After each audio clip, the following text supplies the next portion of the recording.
Welcome to hour number 2 on a Monday with hashtag Daily K's host, Peter Bint. Are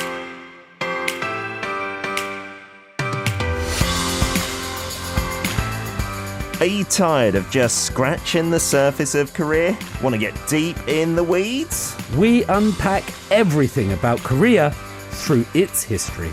On Now and Then with David.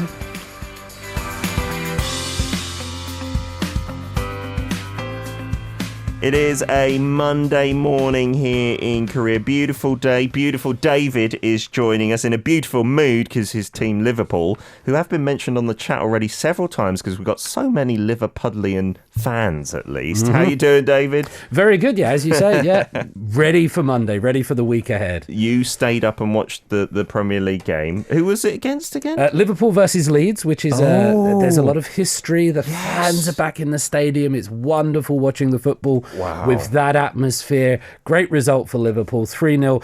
Tragedy of our young starlet Harvey Elliott doing huge damage to his ankle. He was stretchered off. That happened. He started all 4 games this season thus far, so the manager has a lot of trust in him, and that really sort of put a downer on the result. It was hard to sleep after that. Yeah, I must admit. So wishing him the best, Harvey Elliott. Yeah, because he's young. Hopefully, he's got enough time to fully recover from that. Yes.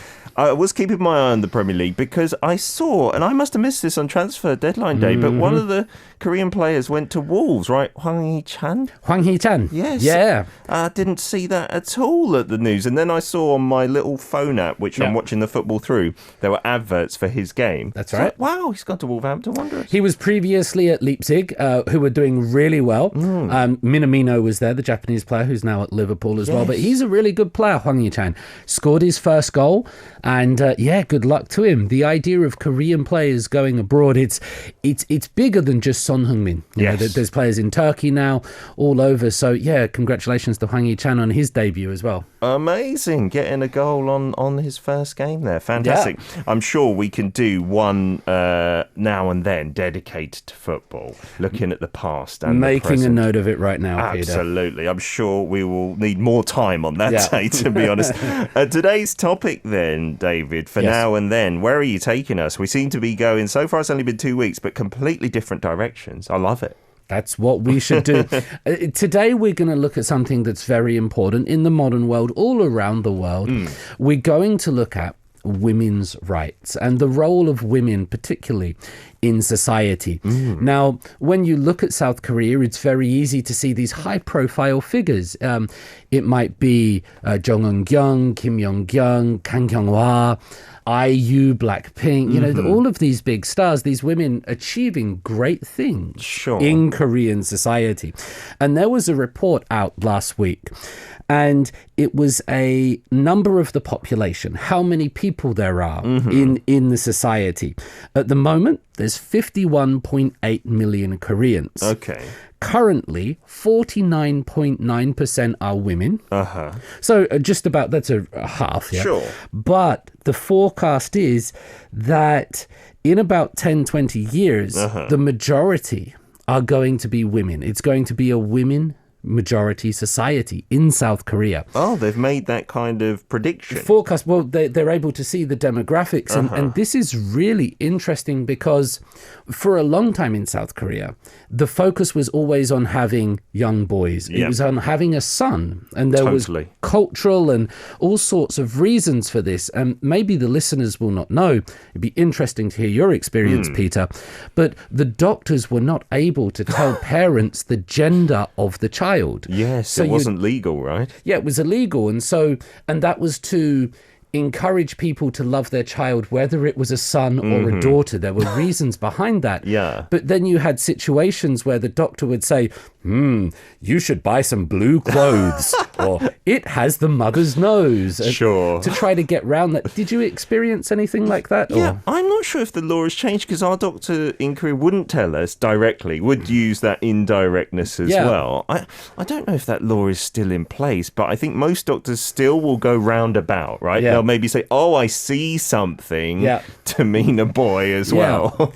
and so that's a really interesting concept, that it's in the law, it's in the culture, that there was this focus on having sons. Now, in the last, let's say, 10, 20 years, that's changed a bit. And now we see this focus on having girls. Yes. There's been this neologism. For example, palpable, like this.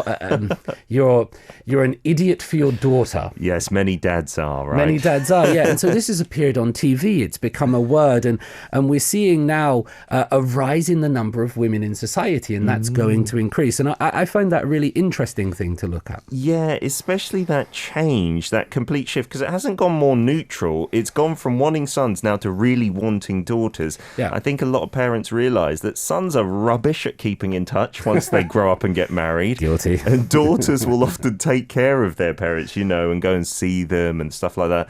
And I've got to say, though, among my friends, lots of people, just by luck of the draw, I think, are having sons, right? And they look at me with one son and one daughter, and they're always saying, oh, you're so lucky. Like, if I was guaranteed a daughter, I'd have a third or something. Yeah. I don't know. But like you said, the prediction is, I'm guessing, because guys tend to pass away sooner, that's why they predict that there'll be more females? That's another reason, yeah. So women in South Korea live longer than the men. And so this demographic is going to be changed. And this, what was once a very male-dominated society is slowly going to shift, not just in terms of numbers, but perhaps also in terms of mindset and attitudes towards people. And that's why today I thought it would be interesting, as we see this change, how did we get there? Where have we come through South Korean history to bring us to this position? Well, that's a great thing to do, because you're right. In the past, couple of years, a lot more women, even in politics, like you mentioned a few of them, the foreign minister and also the person in charge of doing a lot of the COVID updates, got a lot of love from foreign media, right? But I don't think we're quite there yet in terms of the workplace inequality, right? There is still a long way to go. And if you look at OECD averages in terms of wage equality and various measures, South Korea is a long way behind. But I think we should also put that in terms of a historical context, because not every country starts at the same point or starts with the same culture and history. They're all at different positions. So it is changing. If I can, let's jump back into some history. Okay, I love it. So that's why we are here. And I just want to give a little bit of this. Now, the Shilla dynasty, very famous. There's hotels, and it's part of the culture today. Bakeries and whatnot, yes. It was the first dynasty to unify all of Korea. Right? So the Shilla dynasty is this very powerful thing. And you're looking at around from 600 AD, so about 1400 years ago. Sure. The Korean peninsula is unified by one family. During this dynasty, for the first and only time in Korean history, there are queens. So for a lot of time, you look in history and there's kings and there's kings. Sure. But when you look back to the Shilla dynasty, 600 odd AD, you find Sondok Yowang, which is Queen Sondok. Wow. She was the first queen in Korea, the second queen in all of Asia. Wow. And in terms of history, that's quite early. Sure. Around the world in 600 AD, you didn't find many queens. Sure. If I'm thinking of British history, which I'm terrible at as well, Queen Elizabeth was, the 1500s as well? Yeah. Queen Sondak back in 600 AD. And Queen Sondak also, and there's been dramas made about her. We'll show some visual representations of her. But during the Shilla dynasty, there was not only Queen Sondok, there was Queen Jindok and Queen Jinsong.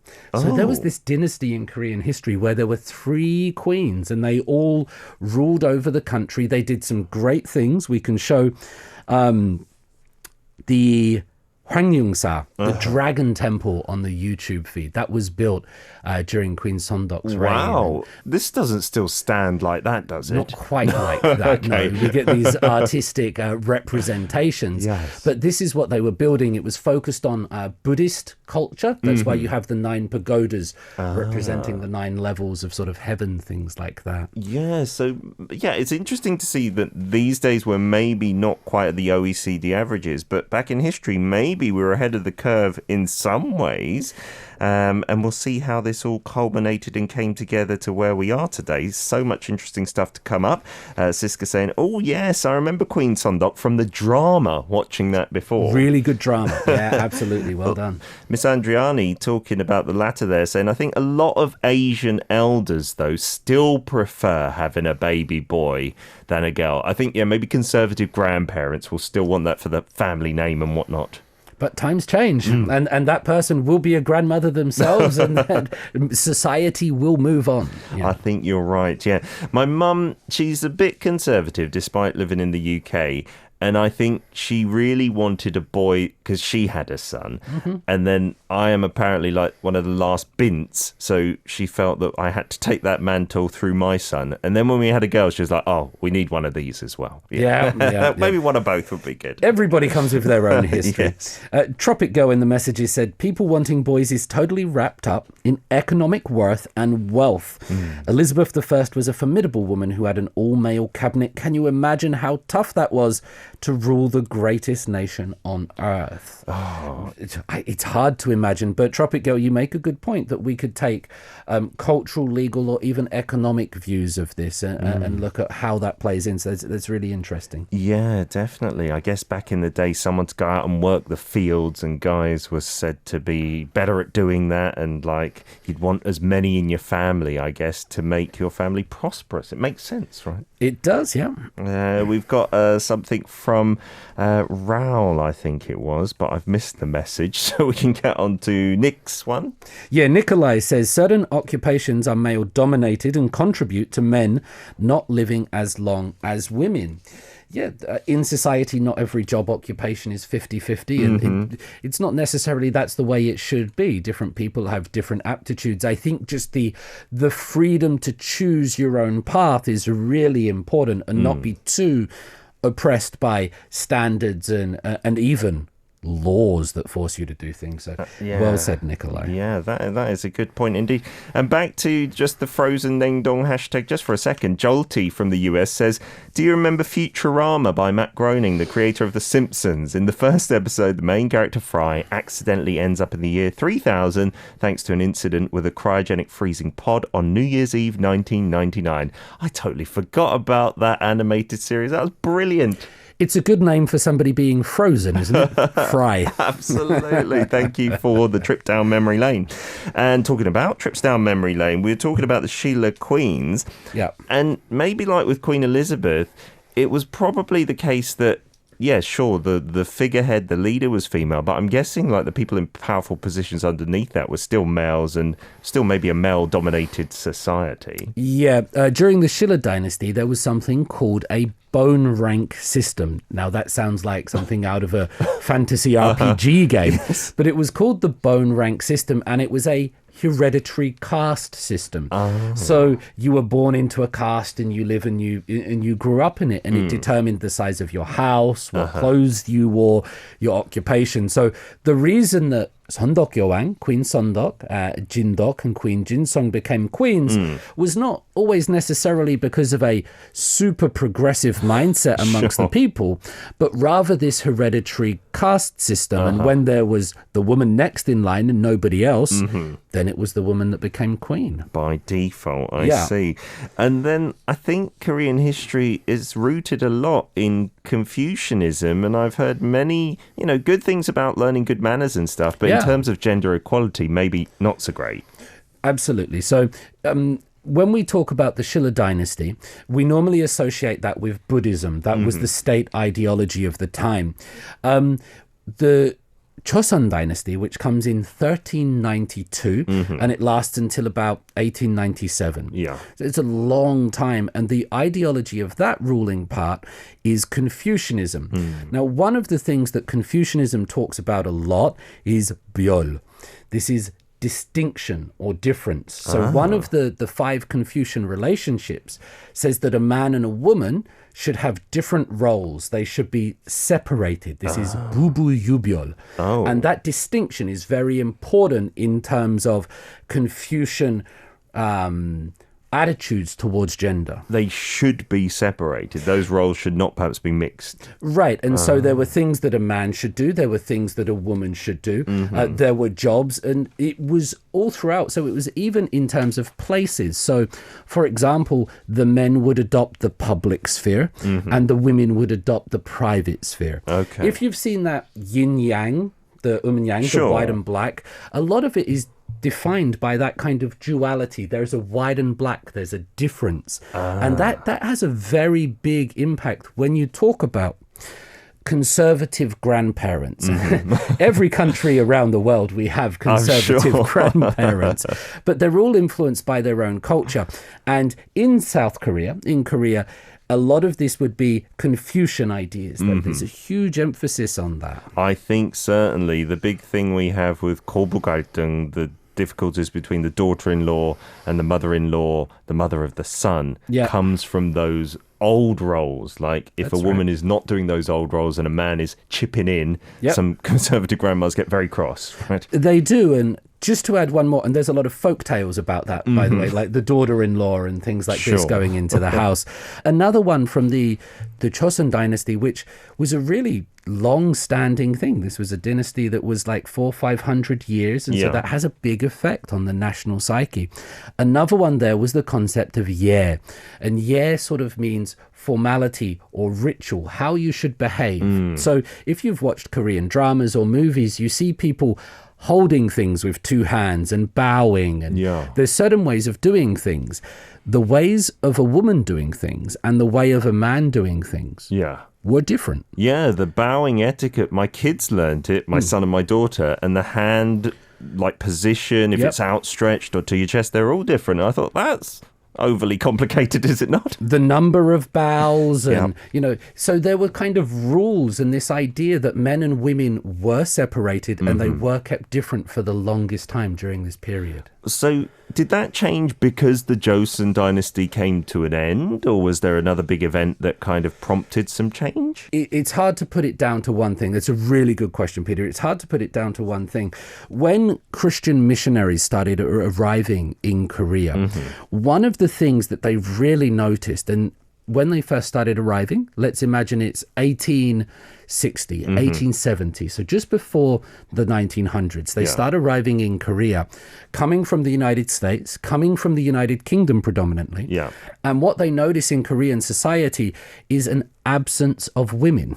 Oh, just out and about in the public sphere. Just out and about in the public. And so if you watch dramas or movies and you'll see people, sort of women and men walking around, if you read the real accounts of the missionaries that were coming, they'll say, we couldn't see the women much. Where were they? They were hidden. The idea of going on a picnic or the family going out, it wasn't part of Korean society. Wow. And that was another idea where the women were kept in the inside, in the angbang, in the internal rooms, while the men were on the outside. That's such an interesting aspect. When you watch historical drama, that might be an inaccuracy that you will often see. Maybe some still stay true to that if you don't see women in the background kind of thing. That's one to respect, maybe. Of course, we must remember that all experiences during that time were different, and, but that's what the people were writing in their books. And you might have seen up on the screen earlier, a woman standing there with sort of a totally covered hanbok. Sure. And we see it again now. We see very beautiful hanboks these days, and we see women dressed up immaculately. But there was also this idea of covering up the women. And this was running until the late 1800s. And so women were kept out of the public eye. They were also covered. They had certain roles to keep. Yeah, you see that in certain other religious cultures even to this day, right? And you might not have associated that with Korea at all.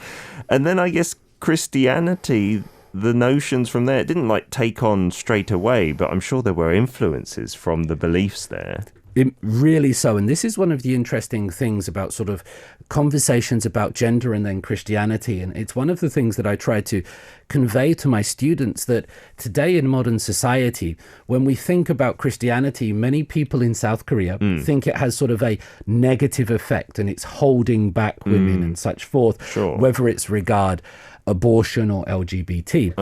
But at the time, that same Christianity during the 1800s, early 1900s, was super radical and progressive. Oh. It's the same idea, but then it was radical and now it seems conservative because when the Christian missionaries came, they said to the women, we'll educate you. Oh. Everybody is equal. There's no difference between, in theory, everybody is equal. There's no difference between a man and a woman.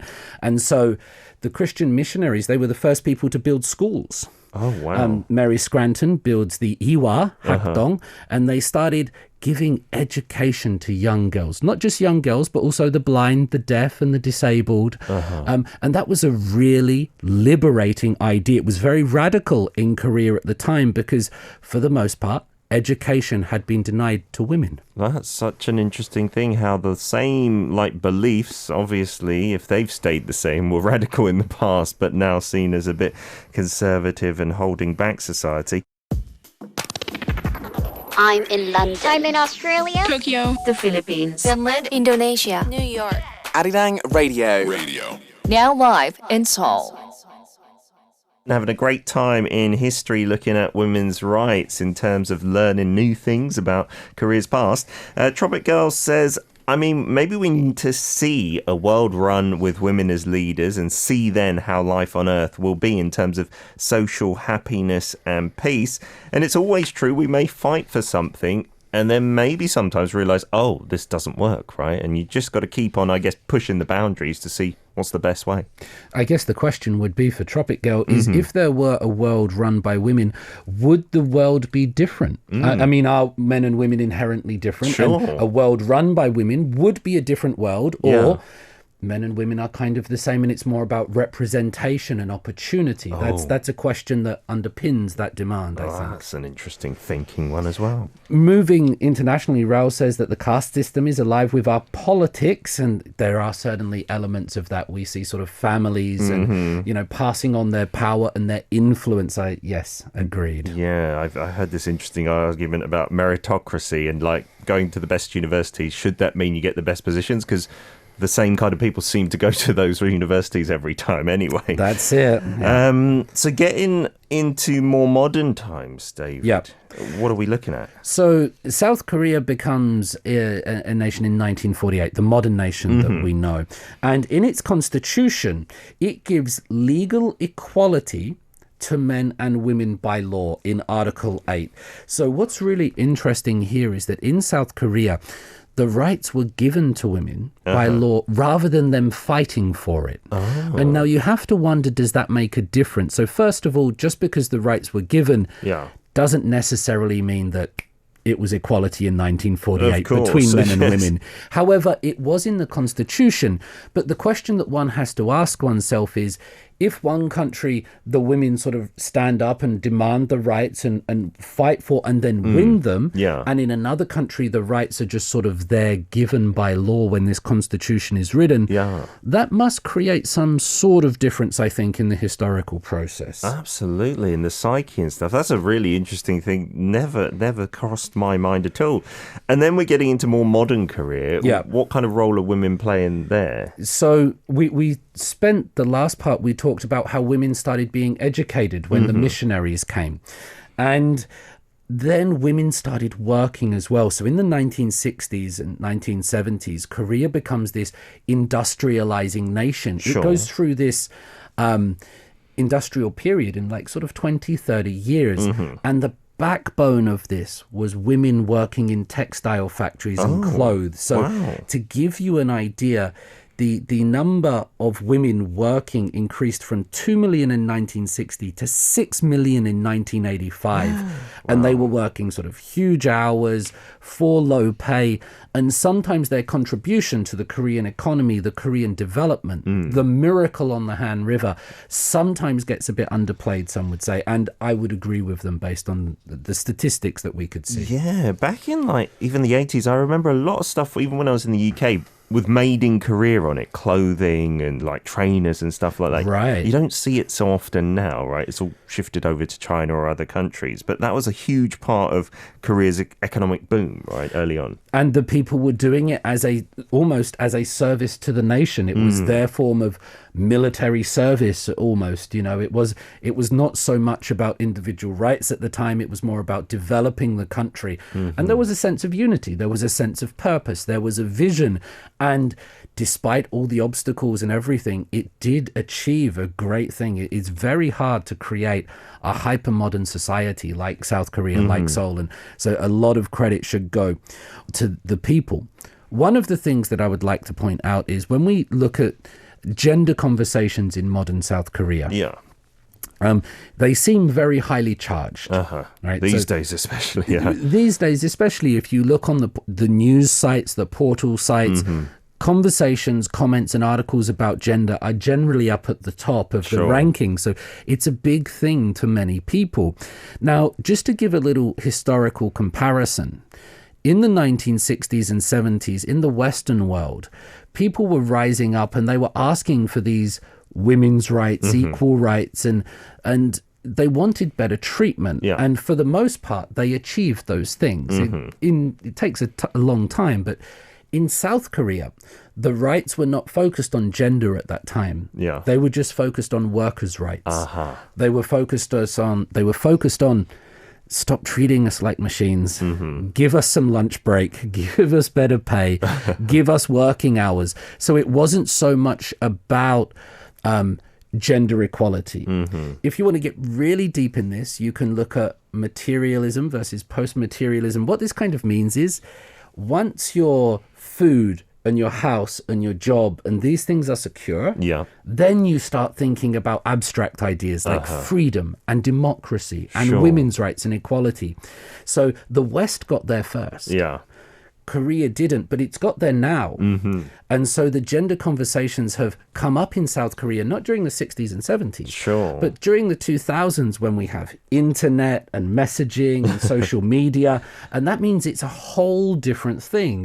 It's taking place online. That's really interesting. That it's happening later, but the environment's completely different now in Korea than it was in Europe in the 60s and 70s. So it takes a different shape completely, right? Absolutely. And that's why sometimes I think we're a little bit too quick to compare. For example, we'll say, well, look at what is in France or look what's in Europe. Why is it not in Korea? They have different historical journeys and we need to understand them a little bit more in context. I completely get that in South Korea, for some people, things are moving too slow. For other people, things are moving too fast. But they're moving in this Korean context with its history. And that's what I think is the most important thing to understand as a basis. Of course, And at least we're definitely, I feel, going in the right direction and bringing it to the present day, because a lot of our listeners will wonder how this now plays out.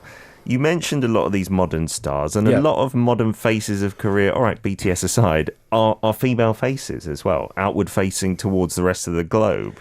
Outward facing towards the rest of the globe, and that there you'll find sort of Blackpink and the big sort of K-pop stars, the ones in the movies and the dramas, but also in Korea. Big program at the moment is Sixth Sense, which is Yoo Jae-suk going around with a crew of people and they're using their sixth sense. But this is fronted by women. Women play the main role, and this is prime time television. I did watch this for the first time on the weekend. Jessie is everywhere, by the way. With you, Jessie. And they were in this restaurant and they had to use their sixth sense to tell who are the real restaurateurs and stuff. And I looked at the panel. I didn't know that was the permanent panel, but looking at the photo out there, 4 women, 2 men. And it was like that balance on the show. And I was like, oh, that's really interesting. Maybe that's just this week, but it's a fixed thing, right? It's a fixed thing. And so whereas previously it was all male-dominated cast and things like this, now there is this change, and society and the television, the media, they're responding to these changes. And that's really interesting to see this play out. Another one we have to mention is the book and then the movie Kim Ji-young, 82년생. Kim Ji-young, born 1982. Yes, we talked about both these when they came out, first the book and then the film, and the success of both of them, right? And all focused on kind of the woman's story and like a kind of average woman's story. That's as right. well, right? Yeah. And how that got popular, I think in Japan it was massive as well, yeah. Not glamorous, not a K-pop star, not a drama, but just the average everyday person. And what's really important to remember about this, sometimes it's not always facts and statistics that moves a nation, that moves a society. Sometimes it's a story. Sometimes it's a narrative. And it's something that's not actually real. Like it's a book, it's a movie, it's fiction. But that can have a greater effect on people's minds than a newspaper report sometimes. And I think that's what we see with that book. Yeah, and then lots of debate and discussion, and then lots of unfair criticism from like far-right male groups as well. And some K-pop stars, I think, were criticized for having said they even read this book and enjoyed it, which was the ugly head rearing itself. It became a symbol of something bigger than the book and the movie itself, absolutely. Yeah, and so seeing where we are in this present day, we're not there yet, as David pointed out, but we've all come from different starting places, so I don't think it's right to criticize completely, right? To just understand. So where do we go from here? How do you see things developing, Dave? I think things are getting better. If I take that historical view, in South Korea, I'm aware of the problems and I sympathize, and I work at a women's university, and I'm well listening to the people there. But I think things are getting better.